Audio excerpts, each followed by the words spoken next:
Great Alexander যখন উপমহাদেশ ভারতে আক্রমণ করে তখন এই বঙ্গীয় সমাজের রাজা ছিলেন পিরু মহারাজ। সেই পিরু মহারাজ তার সৈন্য সংখ্যা ছিল খুবই কম।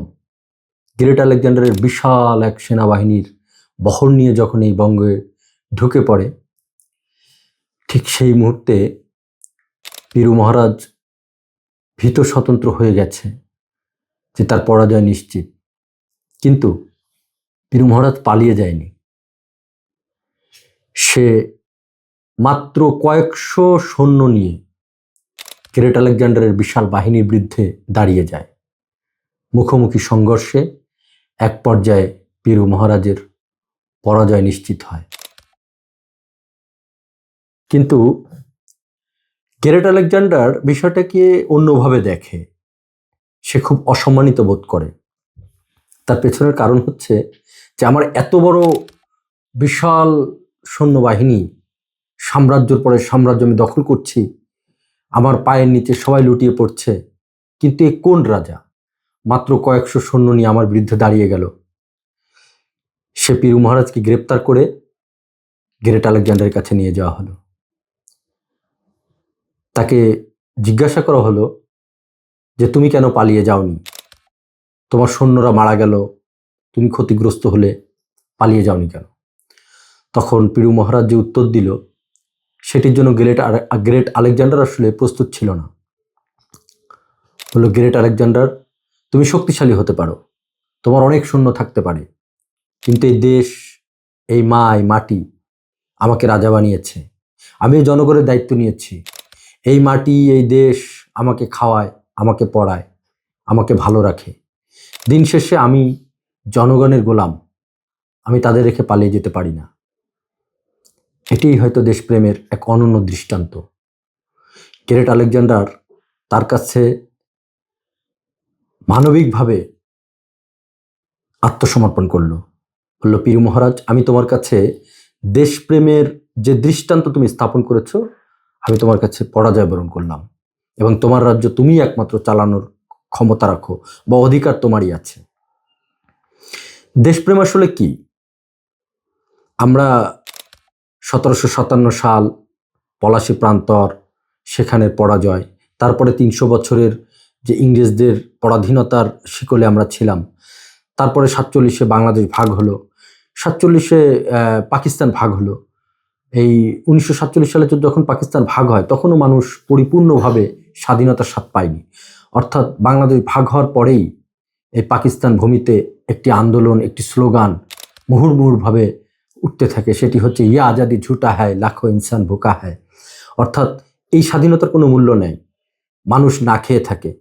তারপরের ইতিহাস আমরা জানি, 71 আসলো, 71, 69, ধাপে ধাপে অনেকগুলো চড়াই উতরায় পার হয়ে আমরা এসে সর্বশেষ আমরা যে অভ্যুত্থানটা দেখলাম সেটা হচ্ছে 2024-এর আন্দোলন।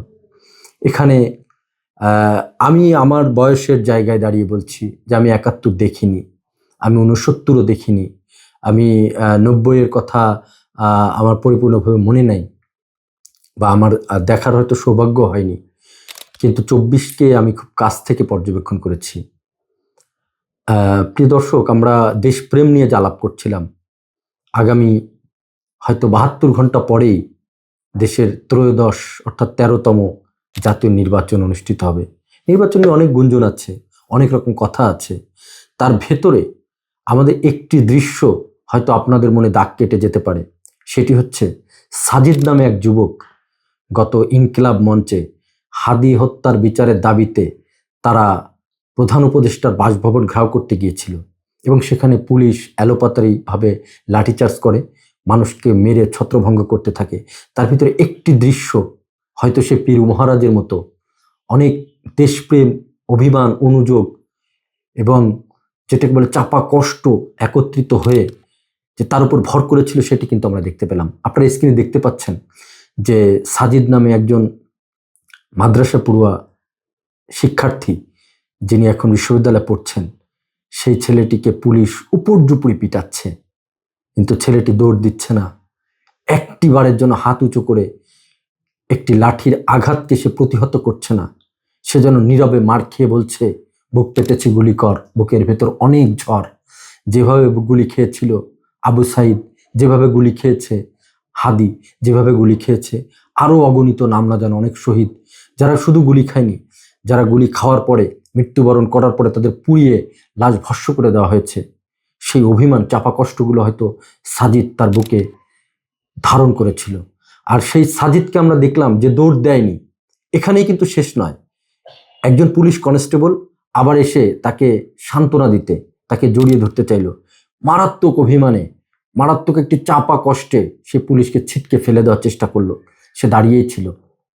আমরা আবু সাইদকে হারিয়েছি, আমরা হাদিকে হারিয়েছি, আমরা নাম না জানা অনেক শহীদকে হারিয়েছি। আমাদের সামনে এখন কিন্তু দৃষ্টান্ত হয়ে দাঁড়ালো সাজিদ, একটা নাম, একটা অনুপ্রেরণা। প্রিয় দর্শক, আসলে আগামী ত্রয়োদশ নির্বাচনে কি হতে যাচ্ছে, দেশের ভবিষ্যৎ কি হবে, নির্বাচনের মধ্য দিয়ে এটি আসলে কখনোই আমাদের প্রমাণিত হবে না যে নির্বাচনে জেতা বা হেরে যাওয়ার এই বিষয়টিকে কোনোভাবে প্রভাবিত করবে না। আমাদের দেশটা এখনও এই দেশের খড়গ বা লাগাম টেনে ধরে রয়েছে আশেপাশের কোনো সাম্রাজ্যবাদী রাষ্ট্র বা শক্তিশালী কোনো রাষ্ট্র। আসলে আমাদের উচিত, আমি সবাইকে আমাদের পক্ষ থেকে বলবো যে আপনারা বিবেচনা করবেন, কোনো দল বা কোনো মার্কা বা কোনো প্রতীকের উপর ভরসা করে নয়।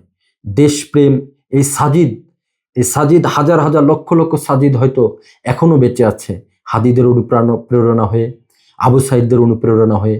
আর এদের দিকটি বিবেচনা করে শুধুমাত্র দেশের স্বার্থে আপনাদের ভোটটি আপনারা জায়গা মতো দিবেন, কোনো প্রতীকে না, কোনো ব্যক্তিকে নয়। আর হাভোট দিতে কিন্তু ভুল করবেন না। হাভোট মানে কি এটি আপনারা জেনে নেবেন। অনেকেই ভিন্নভাবে বিভিন্ন ভুল ভ্রান্তি মানুষের মধ্যে ছড়াচ্ছে। এক কথাই বলবো, হা মানেই হচ্ছে বাংলাদেশ, হা মানেই স্বাধীনতা, হা মানেই সাজিদদের চাপা কষ্ট, এই আবু সাইদের রক্ত, হাদির যে সেই বিস্ময়বাণী এবং হাদির রক্ত, এই সব কিছুর সাথে জড়িয়ে আছে হা ভোট। তাই হা ভোটের বিকল্প আর কিছুই হতে পারে না। জাতীয় নির্বাচন হচ্ছে গুরুত্বপূর্ণ, হচ্ছে হা ভোট। আর দেশপ্রেম মানে হা ভোট। দেশের কথা বলতে গেলে, মানুষের জনগণের কথা বলতে গেলে, দেশ প্রেমের কথা বলতে গেলে, দেশের স্বাধীনতা সার্বভৌমত্বের কথা বলতে গেলে আপনাকে অবশ্যই হা ভোটে টিকদান করতে হবে, সেখানেই সিল মারতে হবে। এটি হোক আমাদের ত্রয়োদশ নির্বাচনের একমাত্র প্রত্যয়।